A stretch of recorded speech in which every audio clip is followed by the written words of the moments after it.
इस दुनिया में कोई भी ऐसा व्यक्ति नहीं है जिस व्यक्ति के पास परेशानी ना हो। व्यक्ति अपनी परेशानी सुलझाने के लिए तरह तरह के सोच विचार भी करता है और तौर तरीके से परेशानी को भी सुलझा भी लेता है। लेकिन कुछ व्यक्ति ऐसे होते हैं, एक छोटी सी परेशानी को दूर करने के लिए एक जल्दबाजी में ऐसा फैसला ले लेते हैं जिसकी वजह से उनका हंसता खेलता परिवार तक तबाह हो जाता है और उसी एक गलती की वजह से ज़िंदगी भर पछतावे की ज़िंदगी जीने के लिए मजबूर हो जाते हैं। आज की घटना में सेम कुछ ऐसे होता है। एक औरत होती है, कैसी गलती करती है कि उस गलती को वह बार बार दोहराती है, जिसकी वजह से उसका जो पति होता है हमेशा हमेशा के लिए बड़ी बेरहम तरीके से इस दुनिया को छोड़ के चला जाता है। लेकिन जब लोगों के कानों में सच्चाई निकल के आती है, इसे सुनने के बाद लोगों के रूह तक खड़े हो जाते हैं। आखिर क्या था इस घटना में, इस घटना में क्या हुआ, इस घटना की आप पूरी तह तक सच्चाई जानने के लिए इस वीडियो को आप लास्ट तक ज़रूर देखिएगा। नमस्कार दोस्तों, मैं प्रदीप कुमार आपको स्टडी बाय चैनल पे मैं स्वागत करता हूं। दोस्तों आज की यह जो सच्ची घटना है, यह घटना सुनाने से पहले मैं आपसे एक छोटा सा रिक्वेस्ट करना चाहता हूं, क्योंकि आप अगर इस चैनल पर नए आए हुए हैं और पहली बार आए हुए हैं तो एक बार जाकर आप अपने इन्हीं प्यारे हाथों से आप इस चैनल को सब्सक्राइब ज़रूर कर लीजिएगा, ताकि आपकी वजह से आज यह जो वीडियो है इम्पोर्टेंट होने के नाते काफ़ी लोगों तक पहुंचाया जा सके। और इसके लिए हम आपके तहे दिल से शुक्रगुजार रहेंगे। दोस्तों आज की यह जो सच्ची घटना है, यह घटना है माया नगरी मुंबई की, और ठीक उसी में ही बोरीवली जाना माना शहर पड़ता है और ठीक उसी का ही दहिसर एक थाना लगता है। मैं बात कर रहा हूँ ठीक 25 मई का ही। अब दोपहर का टाइम होता है, तो इधर दहिसर थाने के सब इंस्पेक्टर होते हैं सिद्धार्थ दूधमल अपने ही थाने में बैठे होते हैं। तभी उन्हें के सामने एक महिला पहुंचती है जिसकी उम्र लगभग 30 से 31 साल के बीच होती है। आपटे डापटे लह जाती है, कहने लग जाती कि साहब हम इसी इलाके के रहने वाली शाहिदा हैं। साहब हमारा पति है राइस शेख, जिसकी उम्र लगभग साहब 34 से 35 साल के बीच है।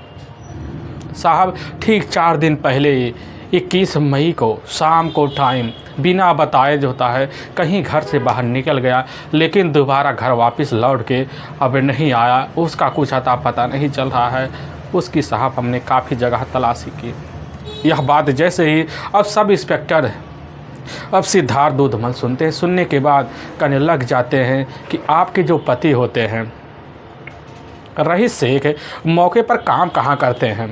तो शाहिदा कहने लग जाती है कि साहब हमारे जो पति होते हैं, जो यही स्टेशन है वहीं पर एक कपड़े का दुकान है, उसे में जाकर नौकरी करते हैं। सब इंस्पेक्टर कहने लग जाते हैं आखिर आपने जाकर वहाँ पता किया। तो शाहिदा कह देती है साहब हम भी वहाँ पर गए हुए थे, वहाँ के मालिक से पूछताछ किए थे, लेकिन वहाँ के मालिक के द्वारा पता चलता कि हमारे जो पति हैं उस दिन तो यहाँ आए ही नहीं। वहाँ पर हम खाली हाथ लौट आए। सब इंस्पेक्टर कह देते हैं कि शाहिदा एक बात बता सकती हो कि आखिर अपने पति की खोजबीन करने के लिए तुमने क्या क्या हथकंडे अपनाए। शाहिदा कह देती है कि साहब हमने अपने पति की खोजबीन करने के लिए दिन रात एक कर दिए। 4 दिन बीत गया, लेकिन अभी तक वह घर लौट के नहीं आए। हम यही सोच रहे थे कि आखिर हो सकता है कहीं अपने रिश्तेदारों के यहाँ चले गए होंगे, तो हो सकता है वापस लौट के आ जाएंगे।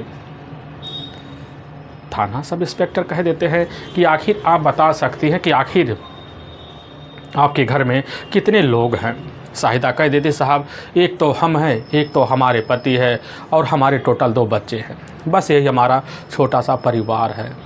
और दोनों बच्चे जो होते हैं अपने पिता को बार बार खोज रहे हैं। बार बार जब घर पहुंचते हैं तो ज़रूर पूछ देते हैं कि मम्मी पापा कहाँ रह गए।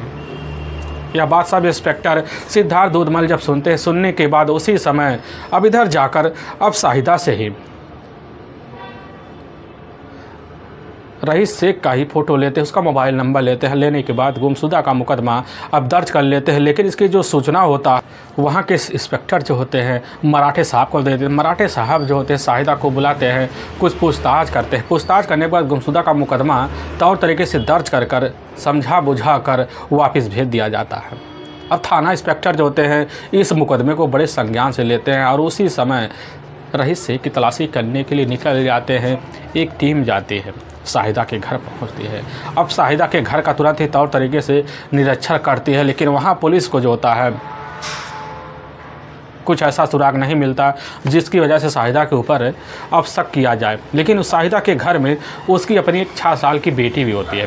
पुलिस की टीम उसके करीब जाती है और शाहिदा की बेटी से पूछने लग जाती है कि आखिर तुम्हारे पापा कहाँ जा सकते हैं। उसकी जो अपनी बेटी होती कहने लग जाती है कि हमें कुछ नहीं पता कि हमारे पिता कहाँ जा सकते हैं। वहाँ से खाली हाथ है।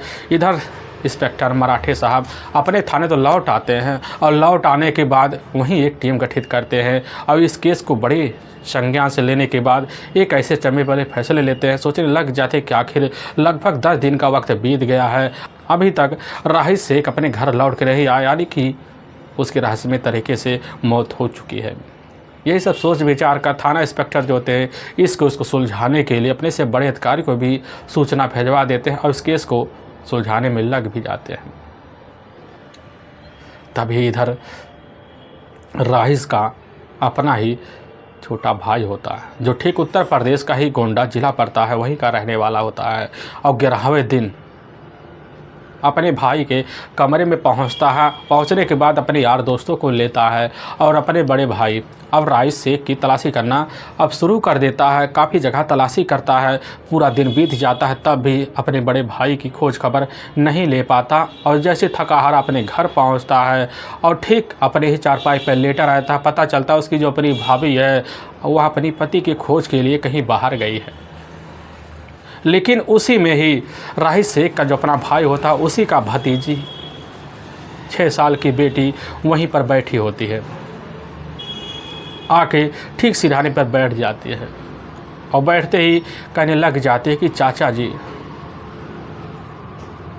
क्या आप हमें हमारी मम्मी से आप बचा सकते हैं। यह बात सुनने के बाद रईस का भाई होता वह चौक से जाता, कहने लग जाता क्या बात है बेटी, हमें पूरी तरह से बताओ, कहीं तुम्हारे पिता के साथ अनहोनी तो नहीं हो गया। लेकिन वह जो बच्ची होती है ऐसी बात रख देती है रईस के भाई के सामने, तुरंत वह चौक जाता। ऐसा लगता है कि आज पैरों नीचे जो ज़मीन पड़ी हुई थी वह तो पूरी तरह से खिसक सी गई और वहीं पर चौंकने के बाद उस बच्चे को अपने साथ लेता है और लेने के बाद थाने पहुंच जाता है।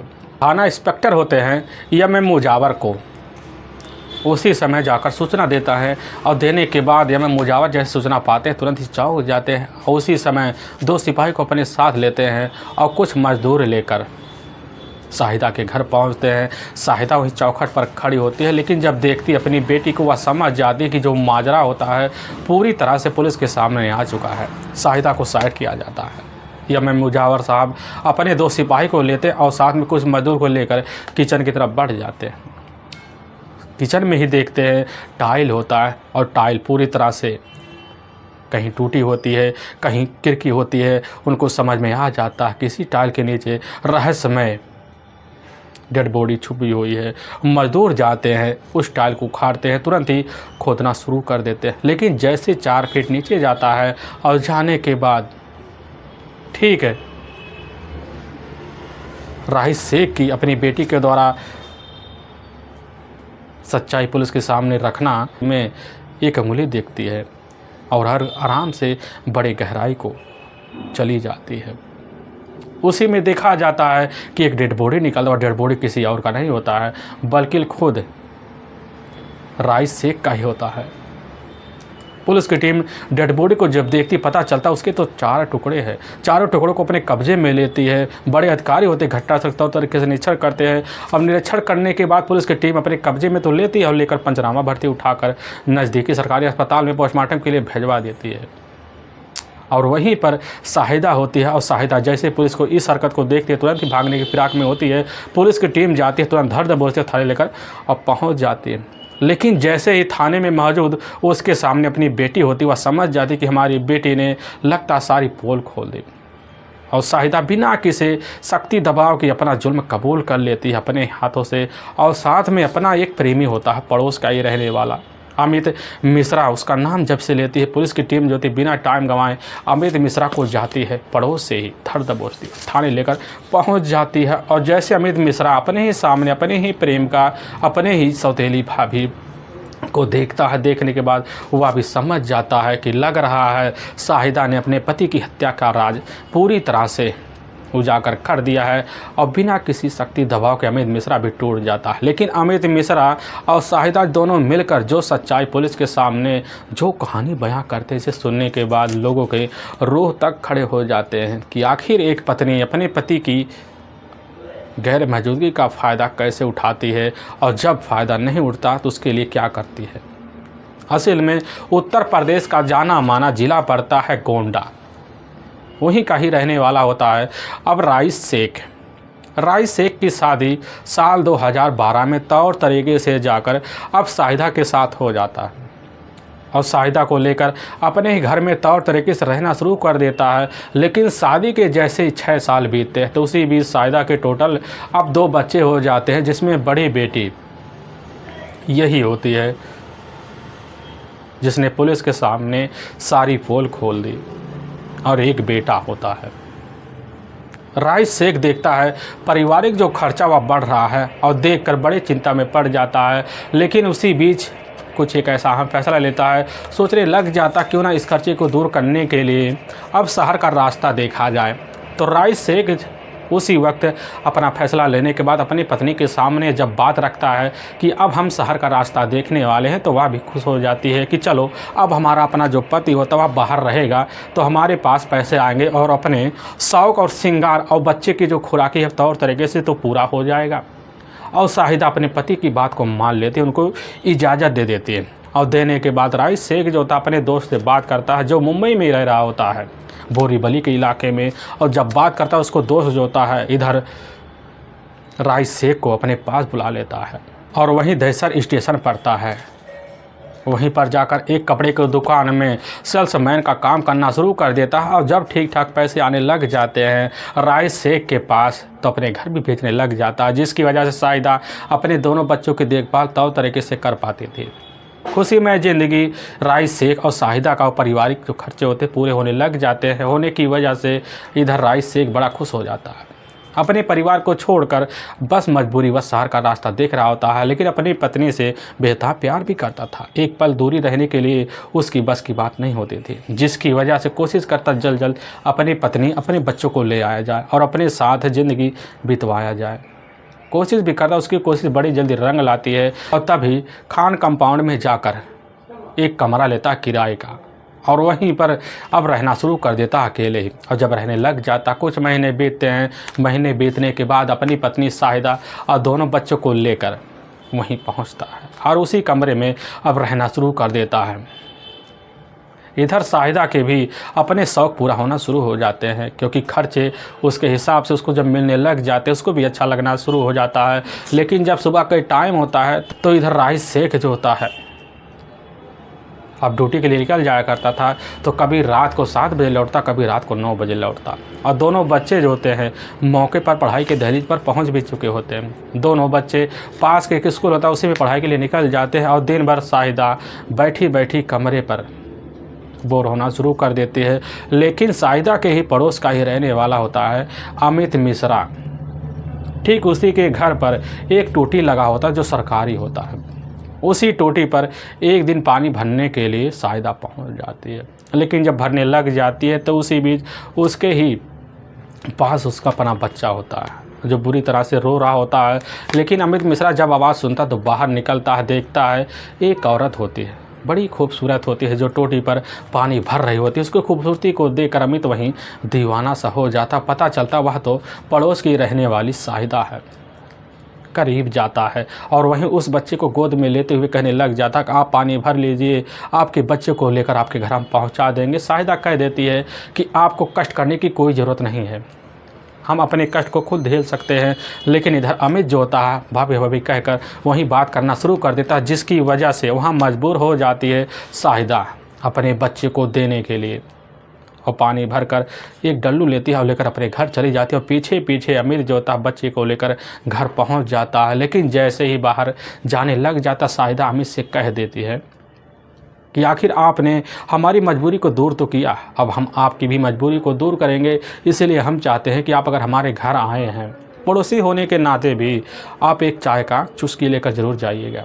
यह बात सुनता अमित वहीं बैठ जाता है और बैठने के बाद इधर किचन में जाती है और चाय बनाकर बाहर लेकर आती है और 2 कप के प्याले होते हैं। 1 कप अमित ले लेता है, दूसरा कप सायदा ले लेती, वहीं बैठ जाती है और दोनों एक दूसरे के सामने बैठे रहते। लेकिन अमित की जो नज़र होती है वह नज़र सीधा का सीधा सायदा के ऊपर पड़ना शुरू हो जाता है। भले ही सायदा 2 बच्चों की माँ होती है, लेकिन उसकी भी कुछ अपनी पेशकश भी होती है। साहिदा अब जैसे अमित को देखती है तो उससे पूछने लग जाती है कि आखिर क्या तुम अपने कमरे में अकेले रहते हो? यह बात अमित सुनता कहने लग जाता, हाँ, हमारे माता पिता हमारे गांव रहते हैं, अपनी ज़िंदगी खूबसूरत तरीके से हम भी जी रहे हैं। साहिदा कह देती कि अभी तक तुमने शादी नहीं की है क्या? अमित कह देता, नहीं, अभी तक हमारी शादी नहीं हुई है, लेकिन आपके हिसाब से कोई अगर लड़की हो तो एक बार हमें बतला दीजिएगा, क्योंकि हमें लड़की वैसा चाहिए जैसी आप हैं। यह बात सुनकर साहिदा वहीं एक बार मुस्कुरा देती, कहने लग जाती, हमारी जैसी लड़की इस दुनिया में नहीं मिलेगी। अमित सोच लेता कि आखिर जब नहीं मिलेगी तो हम उसी दिन से पाके रहेंगे। और साहिदा तो हम मुस्कुराकर अपने कमरे में चली जाती, लेकिन अमित जो था अपने घर जब पहुंचता है तो पूरी रात साहिदा के सपने देखना शुरू कर देता, कल्पनाएं करना शुरू कर देता है। सोचने लगता था साहिदा को पाने के लिए हमें क्या हथकंडे अपनाना पड़ेगा। लेकिन जब शाम का टाइम होता, साहिदा का जो पति होता राय शेख अपने घर में पहुँचता, काफ़ी थका हारा लौटता और लौटने के बाद बड़ी जल्दबाजी में जाकर अपने चारपाई पर सो जाता, जिसकी वजह से साहिदा के जो अपने सपने होते हैं शारीरिक सुख के वह पूरे नहीं हो पाते, जिसकी वजह से साहिदा अब ज़रूरत पूरी करने के लिए बाहर का रास्ता देखना शुरू कर देती। तभी उसकी नज़र में अमित आ जाता है और जब अमित आ जाता है तो अमित के ऊपर वह भी भाव देना शुरू कर देती। धीरे धीरे अमित के ऊपर झुकाव इस तरह मार देती है कि अमित को भी पता नहीं चलता। वह चाहती थी कि अमित जल्द जल्द हमारे सामने प्यार का इजहार करे। भले ही अमित डर रहा होता है, लेकिन अमित के अंदर जो हिम्मत होती है वह हिम्मत को जगाने के लिए भरपूर कोशिश भी करता है। तभी एक दिन दोपहर का जैसे ही टाइम होता है तो उसी वक्त अमित मिश्रा जो होता है अपनी ड्यूटी पर नहीं जाता और जैसे ही घर के बाहर निकलता है देखता है कि साहिदा के कमरे के सामने तो उसकी बाइक नहीं खड़ी हुई, क्योंकि उसका जो अपना पति होता है अपनी बाइक लेकर हर दिन ड्यूटी चला जाया करता था। वह समझ जाता है कि अभी तो ड्यूटी गए हैं, बच्चे भी नहीं होंगे, और घर के अंदर जाता है अमित।